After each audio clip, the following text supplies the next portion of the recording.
যে মোৰ পাপাই কিনা মাটি বিক্ৰী কৰিব লগা হৈ আছে, মোৰ প্ৰাপ্য পইচাখিনি সোনকালে দিয়ক। যদি মোৰ প্ৰাপ্য পইচাখিনি নিদিয়ে তেনেহলে এই যে নতুন পলকবাৰী ভিক্টৰ দাসৰ নিজৰ প্ৰাপ্য পইচাখিনি বিচাৰি গৰজি উঠিল হিমন্ত বিশ্ব শৰ্মাৰ ওপৰত। হয়, ঠিকেই শুনিছে আপোনালোকে, মুখ্যমন্ত্ৰীৰ ওপৰত গৰজি উঠিছে এতিয়া নিজৰ প্ৰাপ্যৰ পইচাখিনি বিচাৰি ভিক্টৰ দাসে। যিহেতু ভিক্টৰ দাসক আপোনালোক সকলোৱে চিনিয়েই পায়, সেই ভিক্টৰ দাসে প্ৰায় জুবিন গাৰ্গৰ ন্যায়ৰ কাৰণে মাত মাতি আহিছে। আৰু এই ভিক্টৰ দাসে এতিয়া বৰ্তমান সময়ত দেখিবলৈ পোৱা গৈছে যে নিজৰ প্ৰাপ্যৰ যিখিনি টকা, সেই টকাখিনি বিচাৰি মুখ্যমন্ত্ৰীৰ ওচৰত হিমন্ত বিশ্ব শৰ্মাৰ ওচৰত গৰজি উঠিছে, নিজৰ প্ৰাপ্যৰ টকাখিনি বিচাৰিছে। আচলতে কিহৰ কাৰণে হিমন্ত বিশ্ব শৰ্মাই এই ভিক্টৰ দাসৰ টকা লৈছিল সেয়া তেওঁলোকৰ নিজৰ ব্যক্তিগত কথা, কিন্তু দেখিবলৈ পোৱা গৈছে যে ছ'চিয়েল মিডিয়াত ভিক্টৰ দাসে আহি হিমন্ত বিশ্ব শৰ্মাৰ ওপৰত গৰজি উঠিছে। আৰু যদিহে তেওঁ নিজৰ প্ৰাপ্যৰ টকাখিনি নাপায়, যদি তেওঁ নিজৰ প্ৰাপ্যৰ টকাখিনি নাপায়, তেতিয়াহ'লে হিমন্ত বিশ্ব শৰ্মাৰ সকলো উদঙাই দিব বুলি এক প্ৰকাৰ ভাবুকি প্ৰদান কৰিছে এইজন ভিক্টৰ দাসে। হিমন্ত বিশ্ব শৰ্মাৰ সকলোখিনি উদঙাই দিম বুলি কৈছে, ক'ত কিমান মাটি আছে সকলোখিনি উদঙাই দিম বুলি ভিক্টৰ দাসে এক প্ৰকাৰ হিমন্ত বিশ্ব শৰ্মাক সকিয়নি দিছে বৰ্তমান এই সময়খিনিত। ভিক্টৰ দাসে নিজৰ দেউতাকৰ মাটি, নিজৰ দেউতাকৰ যি মাটি সম্পত্তি সেইবোৰ বেচিব লগা হৈছে। সেইবাবেই এতিয়া হিমন্ত বিশ্ব শৰ্মাক কৈছে যে মোৰ প্ৰাপ্যৰ টকাখিনি আপুনি ঘূৰাই দিয়ক, মই আপোনাৰ ওচৰত ভিক্ষা খোজা নাই, মোৰ যিখিনি প্ৰাপ্যৰ টকা সেই টকাখিনি আপুনি মোক ঘূৰাই দিয়ক, নহ'লে পিছত পৰিণতি কিন্তু বৰ ভয়ংকৰ হৈ পৰিব। যিহেতু এইখিনি নিৰ্বাচনৰ সময়, আপোনালোকে গমেই পায়, নিৰ্বাচনী এই সময়খিনিতে ভিক্টৰ দাসে এইদৰে এক প্ৰকাৰ ভাবুকি প্ৰদান কৰিছে হিমন্ত বিশ্ব শৰ্মাক। হিমন্ত বিশ্ব শৰ্মাক কৈছে যে তেওঁৰ ভিক্টৰ দাসৰ যি টকা আছে গোটেইখিনি টকা সোনকালে উভতাই দিয়ক, তেওঁৰ প্ৰাপ্যৰ টকাখিনি উভতাই দিয়ক, তেওঁ নিজৰ পিতৃৰ মাটি বেচিব লগা হৈছে বৰ্তমান সময়ত ভিক্টৰ দাসে। ভিক্টৰ দাসে কি কৈছে মই ভিডিঅ'টো আপোনালোকক দেখুৱাই আছোঁ, আপোনালোকে ভিডিঅ'টো চাওক, ভিডিঅ'টো চালে আপোনালোকে ভালকৈ উপলব্ধি কৰিব পাৰিব। আহক আমি ভিডিঅ'টো চাওঁ। যে মোৰ পাপাই কিনা মাটি বিক্ৰী কৰিব লগা হৈ আছে, মোৰ প্ৰাপ্য পইচাখিনি সোনকালে দিয়ক। যদি মোৰ প্ৰাপ্য পইচাখিনি নিদিয়ে তেনেহলে এই যে নতুন পলকবাৰী শুৱালকুছি যোনটো ব্ৰিজ বনাই আছে তাতে হেমন্ত চৌধুৰীৰ কিমান মাটি আছে সেই গোটেই কেলা পট্টা নাম্বাৰে সৈতে মই দি দিম। চিধা কথা, কাৰ কাৰ নামত মাটি আছে পট্টা নাম্বাৰ ডাক নাম্বাৰেদি মই দি দিম। Take it.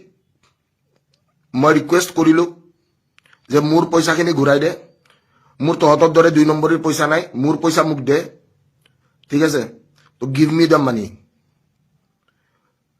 Talk to your education department, talk to your department, that is my প্ৰাপ্য। মোৰ পাবলগীয়া পইচা, ভিক্ষা খোজা নাই তহঁতক কেলা মই। Give my money back. First of all that's the important thing. Second কথা, যদি এইখন চৰকাৰে ন্যায় দিব নোৱাৰে তেনেহলে এছেম্বলিত ক'ব নালাগিছিল যে চৰকাৰে ন্যায় দিব। অফকোৰ্চ কোনো চৰকাৰে ন্যায় দিব নোৱাৰে, ন্যায় দিয়ে অকল আদালতে, আৰু সেইটো প্ৰুফ কৰি দিব পাৰিম, ঠিক আছে? এণ্ড চবতছে ইম্পৰ্টেণ্ট কথাটো হৈছে যে those people who are very concerned about Zubeen Garg, at least you should raise your voice. Election যাব, চব পাহৰি যাব, খেলা খতম, ঠিক আছে? আজিৰ ভিডিঅ'টো বিশেষকৈ হিমন্ত বিশ্ব শৰ্মাৰ কাৰণে, যোনে বোলে ভিক্টৰ দাসক চিনি নাপাওঁ, মই বোলে চিনিয়ে নাপাওঁ। হিমন্ত বিশ্ব শৰ্মাই চিনি নাপালে মোৰ একো ঘেণ্টাডালো নাযায়। ঈশ্বৰ পুত্ৰই কৈ থৈ গৈছেতো that Victor Das is a ridiculous guy, so it doesn't really matter for me actually. If he doesn't know me, he is a loser. I'm not a loser. Ishwar Putra Zubin Garge koi kaise Victor Das is a ridiculous guy, and in Assam there are very few ridiculous guys, and he properly mentioned number 1 is Zubin Garge and the next one is Victor Das. So it doesn't really matter for me if Himanta Biswa Sharma doesn't know me. Even I'm not concerned. And even I can guarantee that jodi pabo laga paisa jodi ekhon sarkare dibo nware, ekhon sarkar byartho, এই সরকারখন ব্যর্থ। যদি মোর পাবলগীয়া প্রাপ্য পয়সা সালা case লগাই লগাই মিছা মিছা কেস উপা লগাইছে, হা লগাই কিনে ভিখাৰী বনাইছে মোক, সালা পাপাই কিনা মাটি বিক্ৰী কৰিব লগা অৱস্থাবিলাক কৰি দিছে। এটা আহিছে মামা জিন্দাবাদ, তোৰ মামা আজিকালি গালি পৰা বাদ দিছোঁ ছাৰ। আৰু বাকী হেমন্ত চৌধুৰী আৰু হেমন্ত বিশ্ব শৰ্মাক মোৰ প্ৰাপ্য পইচাখিনি সোনকালে দি দিয়ক।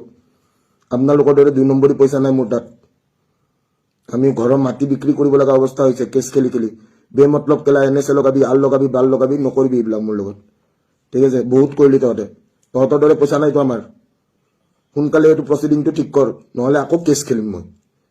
এইবাৰ ৰিট ফাইল কৰিম, তেতিয়া আকৌ দিগদাৰ হ'ব। আকৌ হাল্লা কৰিম আকৌ মই। গম পাইছানে? পলকবাৰী আৰু শুৱালকুছি ৰাস্তাত হেমন্ত চৌধুৰীৰ যিখিনি মাটি আছে, পট্টা নাম্বাৰ, ডাক নাম্বাৰ, মানুহ হিচাপ, মানুহ কোনে কিনিছে, কাৰ নামত আছে, চব খেলা কৈ দিম মই। মই বাৰে বাৰে কৈছোঁ, খেলি নাথাকিবি। মোৰ লগত খেলা আৰম্ভ কৰিলে মই লেতেৰাকৈ খেলিম। কিন্তু আজিৰ ডেটত ইনফৰমেশ্যন ইজ পাৱাৰ, গম পাইছতো?